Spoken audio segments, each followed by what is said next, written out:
you take her from my niece? Like, I don't understand. I would respect him more if he tell me why. We need strength. We need prayers. It's a big one. This is Dishier Stevenson, a 38-year-old woman whose life would be cut short by the very man she trusted most. In the early morning hours of October 25th, 2023, the quiet streets of Dallas, Texas were shattered by a discovery that would leave an entire community in shock. At approximately 7:20 a.m., the Dallas Police Department received a frantic 911 call reporting a woman lying motionless near the 1600 block of Murdoch Road.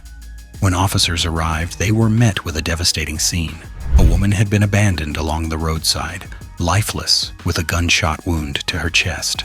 There were no signs of a struggle nearby, only silence and unanswered questions. As investigators began piecing together the timeline, a chilling truth emerged. The victim was Dishier Stevenson, and she had been shot by her own husband just hours after she had picked him up from prison. This what they been waiting on, ain't it?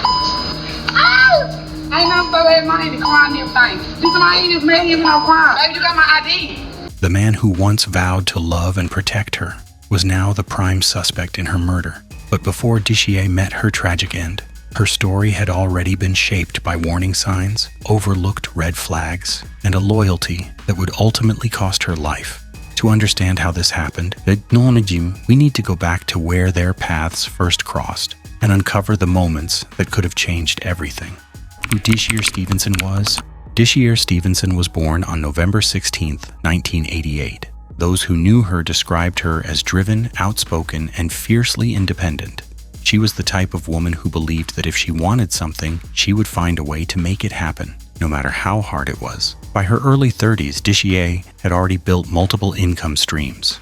She owned a business called Shea Money Purses and More LLC, where she sold clothing, handbags, hats, and beauty products. She promoted her work relentlessly on social media, proudly documenting her progress and her wins. Her online nickname was Money-Making Dishier. On Instagram, she went by Shea Money, a name that symbolized her hustle and ambition. But her business ventures didn't stop there. Dishier also assisted clients with filing tax returns, a profitable side hustle that helped support her household. She was constantly thinking ahead, always planning the next move. In May 2022, she secured a new space for her boutique, hoping to turn it into a permanent shop. She wasn't just working for herself, she was working for her family. Family first, always. Dishier was a proud mother to her teenage daughter, Maya. Friends and relatives say that everything Dishier did revolved around her daughter's future. She made sure Maya had stability, support, and opportunities she herself never had growing up. When Maya turned 17, Dishier gifted her a car, not as a show of wealth, but as a symbol of independence and trust. It was proof that her sacrifices were paying off. Dishier was also the primary caregiver for her mother, who had suffered a stroke and was left partially paralyzed. Balancing entrepreneurship with caregiving was not easy, but Dishier rarely complained. She handled it quietly, gracefully. Family members recall that no matter how overwhelmed she was, Dishier showed up. Birthdays, family gatherings, celebrations, she was always there. Her social media reflected that love, often filled with photos of nieces, nephews, and godchildren. To the outside world, Dishier's life looked full, successful, happy, but behind the scenes, her marriage was becoming something far darker, loving a man with a complicated past. Dishier had been involved for years with Michael Smith, a man whose life had taken a very different path. Michael had a criminal history and spent time incarcerated. While he was in prison, Dishier stood by him. She visited regularly, wrote letters, took phone calls, and maintained a long-distance relationship that many people would have walked away from. But Dishier didn't. She believed in loyalty. She believed in love. And she believed that when Michael was released, things would finally fall into place. In May 2021, Michael was released from prison. Hey! Me too! Yes, thank you so much. Thank you. Oh, I'm finna fly back home. Not right here. Cause my finna eat steaks and shit. You gonna have to pull up today. It's a whole bunch of drunk shit going on in this house. I'm finna take them to see his mama first stop. Deshier was there to pick him up. She documented the moment on social media, emotional, excited, hopeful.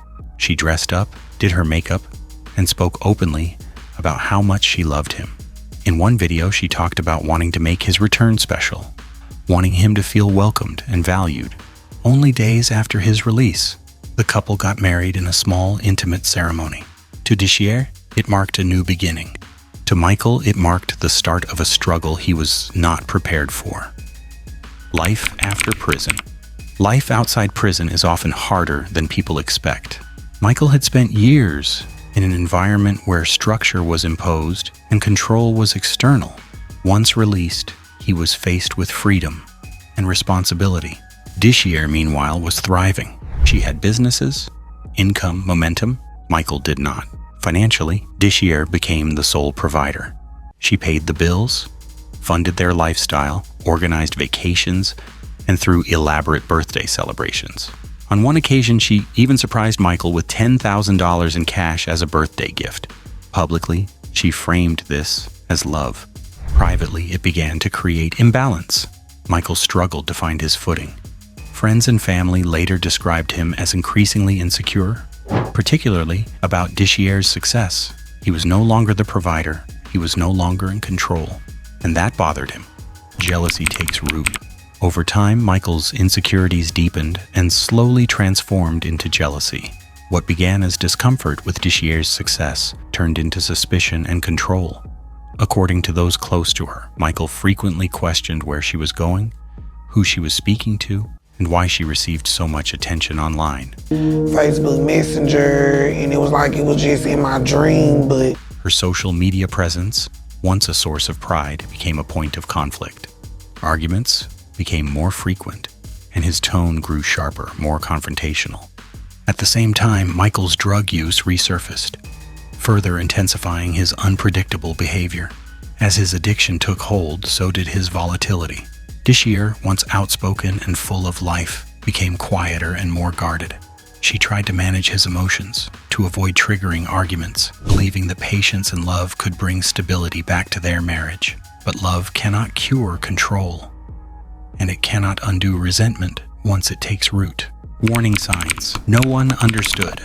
In the days leading up to her death, Deshier confided in her sister Jasmine, sharing something chilling that would haunt the family forever. "I feel like I'm gonna die." At the time, her words were brushed off as stress, exhaustion, or the natural fears that come with managing a business, family, and personal life. But in hindsight, they were a premonition. Deshier had also begun noticing alarming changes in Michael's behavior. He grew paranoid, accusing her of trying to manipulate or trap him, lashing out at imagined betrayals and showing signs of emotional instability. Friends and family described him as agitated, unpredictable, and increasingly controlling. Yet despite the growing danger, Deshier stayed, believing that her love, patience, and loyalty could help him overcome his struggles, a choice that would tragically place her directly in harm's way. October 24th, 2023. On October 24th, 2023, something felt off. Deshier, usually attentive and responsive, stopped answering her phone. Her 17-year-old daughter, Maya, tried calling her mother repeatedly, growing increasingly worried when there was no response. This was entirely out of character. Deshier had always made herself available, especially to Maya, who relied on her mother for guidance, support, and love. As hours passed with no word, concern turned to alarm. Maya reached out to other family members, and together they began a frantic search. Calls, texts, and messages went unanswered, deepening the growing sense of dread. Everyone involved could feel that something was seriously wrong. When the family contacted Michael Smith, Deshier's husband, his response immediately raised red flags. He claimed he hadn't seen her and didn't know where she was. His tone and hesitancy made the family suspicious, but at first they still hoped for a reasonable explanation. But instincts told them otherwise. Something about his words, combined with the uncharacteristic silence from Deshier, convinced them that danger was closer than anyone had imagined. And tragically, their fears were about to be confirmed. The discovery. Deshier's car was soon found near the Pleasant Village apartments, the same complex where Michael's father lived. Its location was peculiar, tucked away, almost deliberately hidden from view. For Dishier's family, the sight of the abandoned vehicle sent an immediate chill down their spines. Something about the placement felt wrong, unnatural, as if it was meant to delay discovery. Shortly after, a devastating piece of information reached them. A community blog reported that a woman had been shot just minutes from where the family had been searching. The timing and proximity made the heartache inevitable. Every phone call, every attempt to reach her, every unanswered message now carried a terrifying weight. Relatives rushed to the scene, their minds racing with fear and disbelief. When police arrived to provide confirmation, there was no sugarcoating the truth. Dishier Stevenson was dead. She had been shot in the chest. Her lifeless body had been left by the roadside, discarded as if her life had been reduced to a mere object. Friends and family described a surreal, numbing horror. Everything. My sister did everything for him. It was nothing he could ask her for. The woman who had been the center of their world. The mother, the daughter, the sister, the caregiver, now gone. In that moment, the reality of the situation hit with staggering force. The danger they had feared was no longer abstract. Dishier's death was not random, it was deliberate. Evidence that spoke. As the investigation unfolded, detectives quickly turned their attention to Michael Smith, Dishier's husband. He had been the last person known to be with her, and inconsistencies in his statements immediately raised red flags. Inside Michael's vehicle, investigators found chilling evidence that would solidify their suspicions. There were traces of blood, a spent shell casing, and a single sandal matching the one Dishier had been wearing the last time she was seen. Each item painted a grim picture, linking Michael directly to the crime scene and the act itself. Surveillance footage from the area added another piece to the puzzle. Cameras showed Dishier approaching and entering Michael's car near the Pleasant Village apartments, the same location where her abandoned vehicle had been found.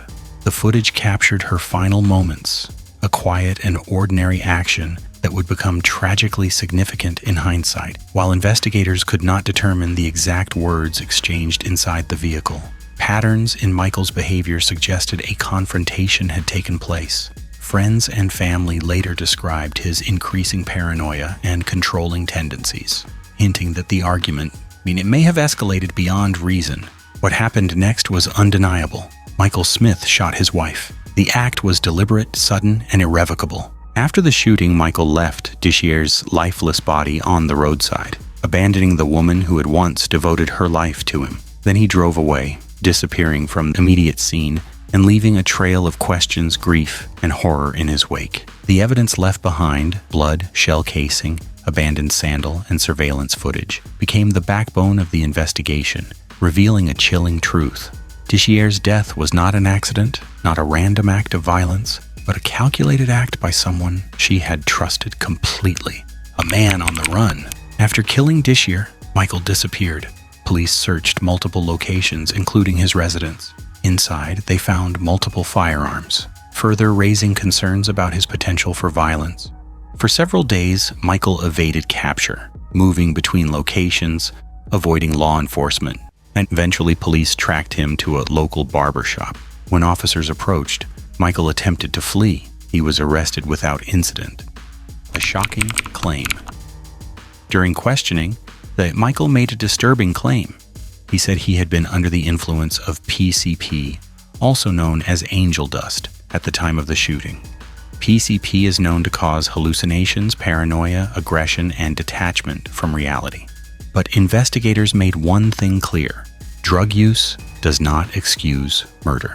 Michael Smith was charged and held on a $1 million bond at the Dallas County Jail. The aftermath. Dishier Stevenson's death left a void that could never be filled.